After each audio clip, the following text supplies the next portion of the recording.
Para conversar sobre este y otros temas estamos con la congresista Ruth Luque. Ella es integrante de la bancada de Cambio Democrático Juntos por el Perú. Buenas noches, congresista Luque. Hola, ¿qué tal? Muy buenas noches. Gracias por la invitación. Gracias a usted por estar aquí. Quisiera empezar preguntándole con respecto a toda esta situación que está atravesando el Congreso. El día de ayer usted publicó en Twitter un pequeño hilo, ¿no?, pero bastante conciso sobre su postura. Voy a leerlo rápidamente. Sobre la cuestión de confianza, usted menciona: no comparto posiciones que apresuradamente afirman que su improcedencia, se fundamenta porque el TC validó esta ley. Sin embargo, pues usted explica algunas modificaciones que se podrían realizar al respecto. ¿Podría explicarle a la ciudadanía de una manera muy sencilla cuál es su postura con respecto a esta solicitud presentada por el primer Aníbal Torres? Sí. En principio yo quiero señalar que, vamos a tener una posición a favor o en contra de la cuestión de confianza, pero yo individualmente creo que hay un tema de fondo, que es cómo recuperar y abrir un debate serio sobre un adecuado equilibrio de poderes, al margen de la ley 31355, porque efectivamente la ley 31355 efectivamente fue validada por el Tribunal Constitucional, se declaró infundada, es una ley que está vigente, nos guste o no, está vigente, pero en lo real es que el Congreso de la República ha venido desarrollando un conjunto de acciones que quiebran las competencias del Poder Ejecutivo. Y voy a poner algunos ejemplos. Hace poco, en la Comisión de Constitución, por ejemplo, se aprobó un dictamen que le quita competencias al Ejecutivo para la determinación de de un ministro, ¿no?, que ha sido censurado y lo observa, ¿no? Y el Congreso de la República, en esa línea, pretende ir recortando un conjunto de competencias del Poder Ejecutivo. Y eso es limitar el tema de equilibrio de poderes que tiene exclusivamente en algunos temas el Poder Ejecutivo. Entonces, más allá de la ley 31355, para mí sí hay un debate de fondo que tiene que ver cómo restablecemos un principio adecuado de poderes. Y de hecho, la Comisión Interamericana de Derechos Humanos, en su última visita que realizó, advirtió incluso 3 temas. Uno de los temas sobre la incapacidad moral permanente, sobre el tema de la acusación constitucional, e incluso se pronunció en algo sobre el tema de esta cuestión de confianza con relación al tema de la forma como se había actuado en los últimos años respecto al tema del cierre congresal.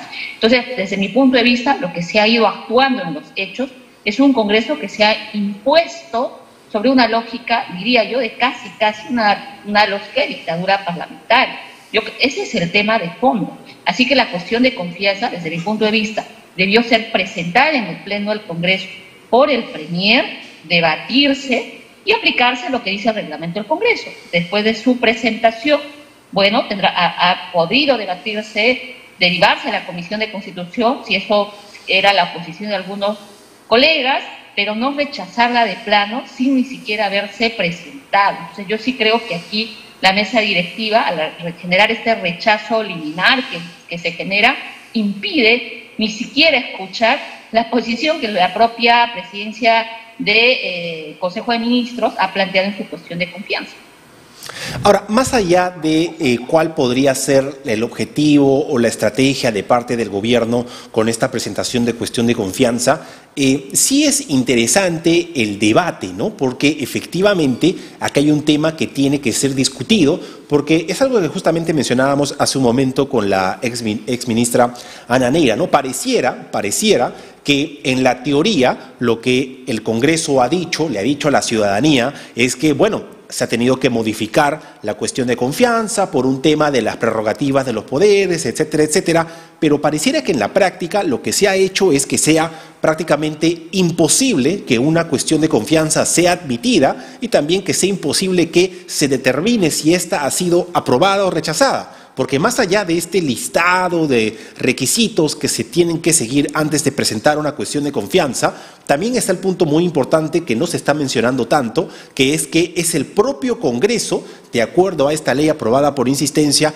el que determina si una cuestión de confianza ha sido admitida o rechazada. Tiene que haber un documento oficial que constate claramente cuál ha sido la decisión del Congreso para evitar pues estas interpretaciones fácticas del 2019, ¿no? Entonces, con respecto a este punto en particular de cómo pareciera pues que prácticamente ha desaparecido la figura de la cuestión de confianza, ¿cuál es su postura? lo has dicho, Víctor, y yo solo quiero recoger algo que dijo el presidente del Congreso, el congresista Williams, y algunas otras declaraciones. ¿Cuál es el argumento de los colegas que se reafirman en esta línea? Dicen que la cuestión de confianza es una competencia exclusiva del Congreso de la República. Dicen también que el Congreso de la República tiene la competencia exclusiva de interpretar todo aquello que tiene que ver con relación a ese tema. Y eso es un absurdo, porque la cuestión de confianza no es una competencia exclusiva del Congreso de la República. La cuestión de confianza también puede ser invocada por el Poder Ejecutivo para cuestionar precisamente si sus competencias están siendo amenazadas, trastocadas, debilitadas. Y esa era parte del debate que, en mi opinión, debió desarrollar. En ese sentido, yo rechazo la decisión anticipada que ha generado la mesa directiva, porque bloquea la posibilidad de ingresar a un tema de fondo, que es cómo garantizar un adecuado equilibrio de poderes, que desde mi punto de vista, vuelvo a decir, va más allá de la ley 31355.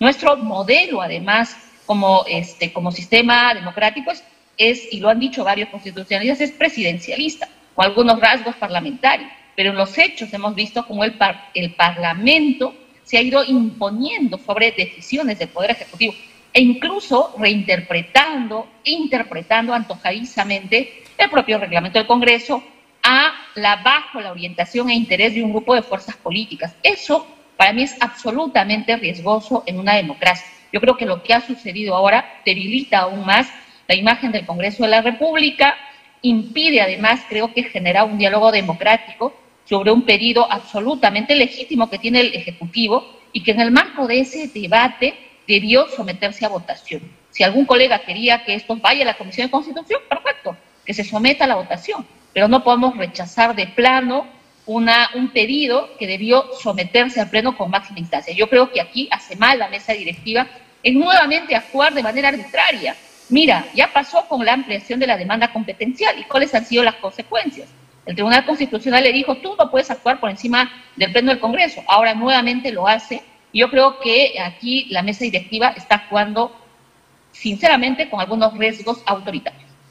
Tanto que dicen, pues, de que al final será la misión de la OEA la que determine la situación en el Perú, y pareciera que son algunos congresistas en particular los que están trabajando para mostrarle realmente algunas de las cosas que están pasando. Hablando de otros temas también, porque claro, estamos enfocados ahorita en el tema de la cuestión de confianza, pero hay muchas otras cosas que están pasando.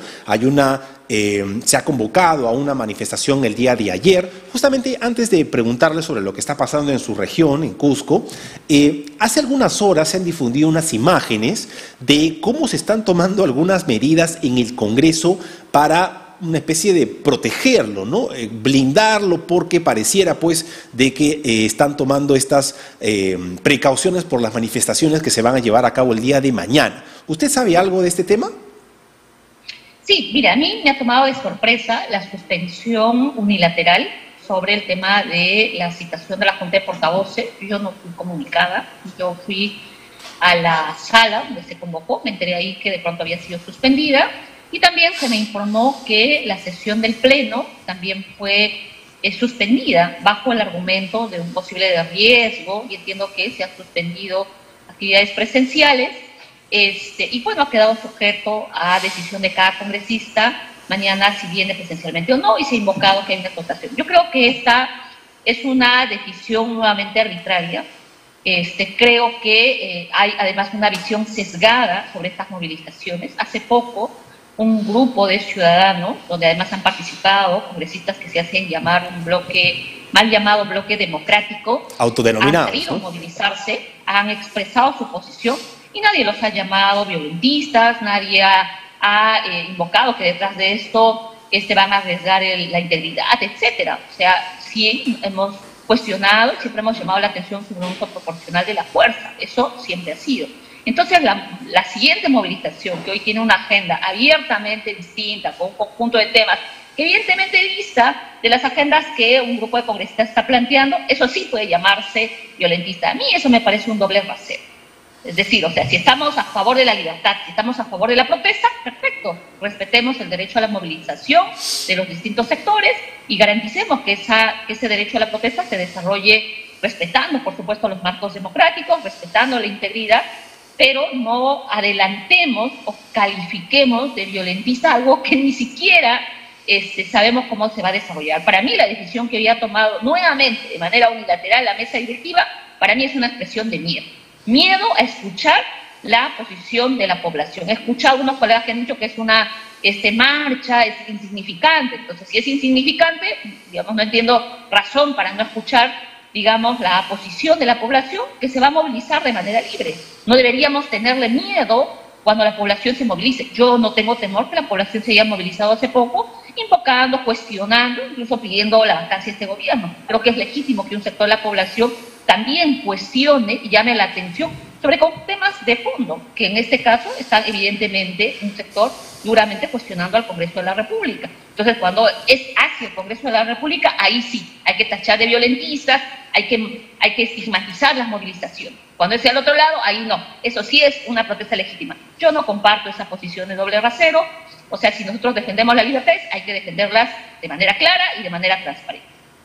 Desde hace algunos días, varios medios de comunicación están informando que regiones como Arequipa, Puno, Ayacucho, Huancavelica y Caitacna, también se incluye en este listado de la región Cusco, van a ser parte de la paralización macrorregional que se ha programado para el 23 y 24 de noviembre por el sector agrario de la Macrosur, según el dirigente cusqueño de Agricultura, Lucio Chalco. Con respecto a estas manifestaciones que se están dando, no solamente por este tema de todos estos sectores agricultores, sino también por este gran problema que tenemos, que estamos pasando desde hace meses, por la falta de urea y otros fertilizantes, ¿cuál es su postura al respecto? Mira, este conjunto de manifestaciones no son solo alrededor del tema de la agricultura. De hecho, la provincia de Pinar inició también una paralización, la zona del corredor minero, en la zona de la selva, la zona de Junico, la zona de Urarinas, también con una paralización que han anunciado por algunos días, invocando al Estado que establezca una mesa de diálogo. Hay un conjunto de conflictos sociales de distinta índole que están presentes en varias de las regiones. Y los temas centrales son el tema de agricultura, el tema de la descontaminación en algunos casos, el tema de cumplimiento de acuerdos derivados de mesas de diálogo y otro, el tema vinculado en algunos casos a los temas de salud o a los temas mineros ambientales.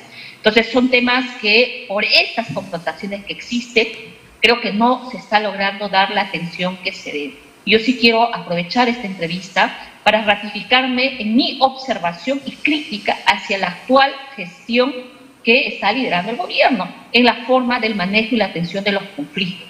No podemos seguir generando mesas de diálogo, recibiendo a dirigentes si no se brinda soluciones y acuerdos concretos de cómo estos se van a implementar. El solo instalar la mesa de diálogo, el solo invocar y decir que se va a resolver, no resuelve nada. Necesitamos ir a las acciones. Y creo que la carta que en su momento yo suscribí y firmé como congresista de la República, yo me ratifico en sus extremos. O sea, creo que necesitamos asegurar que hayan ministerios que estén atendiendo de manera oportuna a las poblaciones, porque si no estos conflictos escalan y pueden terminar en un estallido que a veces pueden terminar en consecuencias lamentables. Y creo que ahora se necesita acompañar el diálogo con acciones concretas y presencia efectiva del Estado. Muchas gracias, congresista Luque, por haber estado aquí y esperamos tenerla de vuelta en otra oportunidad. Muchas gracias. Buenas noches. Buenas noches.